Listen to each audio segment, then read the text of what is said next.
আপাতত স্থগিত কর্মবিরতি বর্ধমান মেডিকেল কলেজ হাসপাতালে। চিকিৎসকের খুনের ঘটনায় চিকিৎসকরা যেভাবে প্রতিবাদ এবং কর্মবিরতি করছিলেন তা আপাতত স্থগিত হলো কর্মবিরতি বর্ধমান মেডিকেল কলেজ হাসপাতালে। সকাল থেকে বর্ধমান মেডিকেল কলেজ হাসপাতালের চিকিৎসকরা প্রতিবাদে সামিল হলেও দুপুরে বর্ধমান মেডিকেল কলেজের প্রিন্সিপাল সিএমওএইচ হাসপাতাল সুপার চিকিৎসকদের সঙ্গে কথা বলেন, তারপর কর্মবিরতি প্রত্যাহার করেন।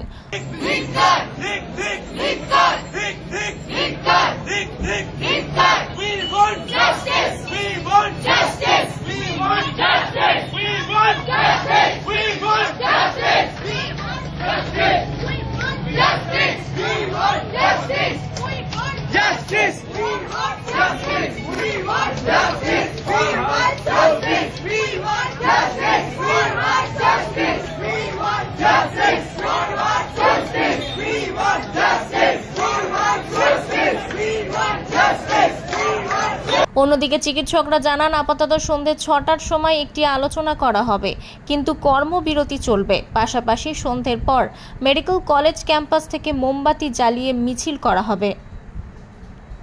বর্ধমান থেকে তন্ময় ঘোষের রিপোর্ট, আনন্দ বার্তা।